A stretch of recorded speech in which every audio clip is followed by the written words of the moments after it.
Andrew Tyrie is a man who would insult the Queen if he thought she deserved it, the late Simon Hogarth wrote in this paper after the Conservative member Chichester gave one of his characteristically acerbic performances in committee.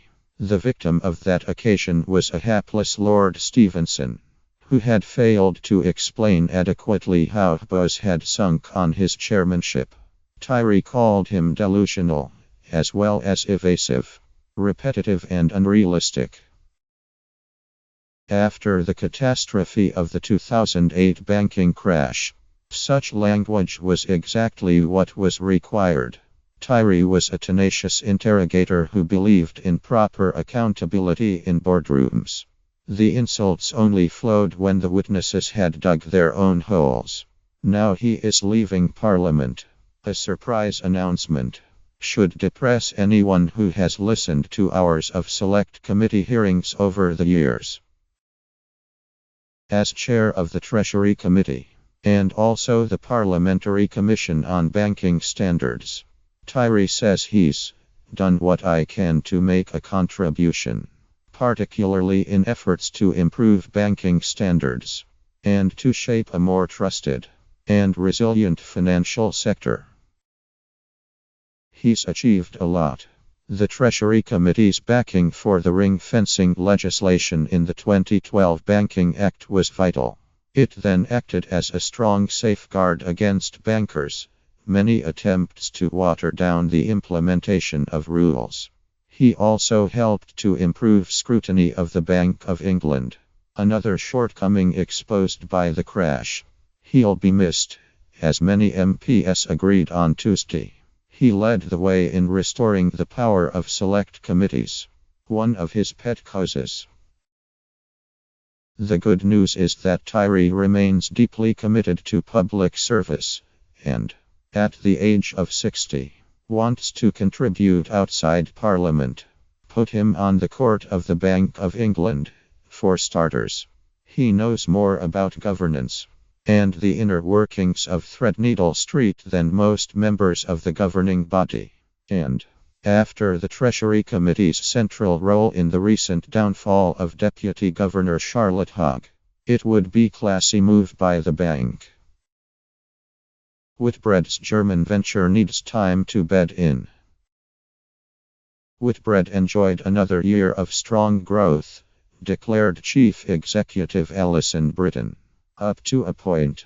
It's true there was nothing slow about the progress in revenues at Whitbread's Too Big.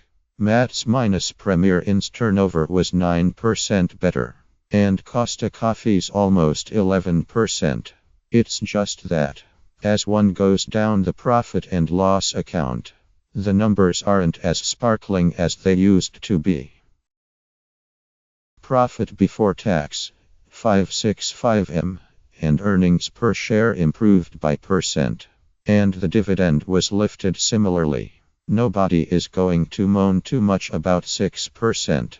But strong growth at Whitbread used to mean double digits. In terms of earnings and dividends, it has achieved that score every year in the past 5 until now. 2 years ago it was close to 20%. The pace of expansion becomes harder to sustain when the numbers get bigger. Of course, it's also the case that Britain is conducting a necessary and expensive overhaul of back-office its systems, and such like to ensure Whitbread can handle its greater size. That strategy seems perfectly sensible but it's not designed for short-term excitement, especially in a tougher consumer environment, as the company described current conditions. To judge by the 7% fall in share price, some investors are struggling to accept the new reality. They should be more patient.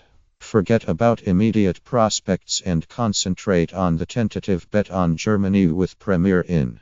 If it can crack the German market, after a flop in India, Whitbread will be back to the races but it could take 5 years before progress can be judged. Yahoo shows Mayor the door and the money.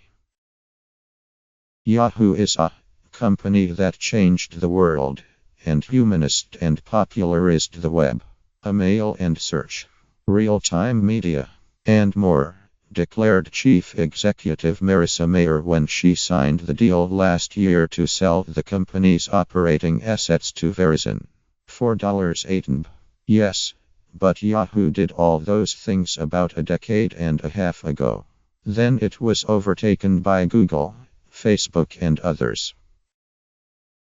Mayer arrived on the scene in 2012, and her reign, like most of her immediate predecessors, was about trying to recover former glories.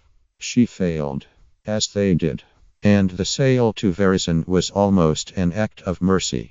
The fact Mayer could now walk away with a 186M, 145M payoff plus 200M of salary over 5 years is extraordinary.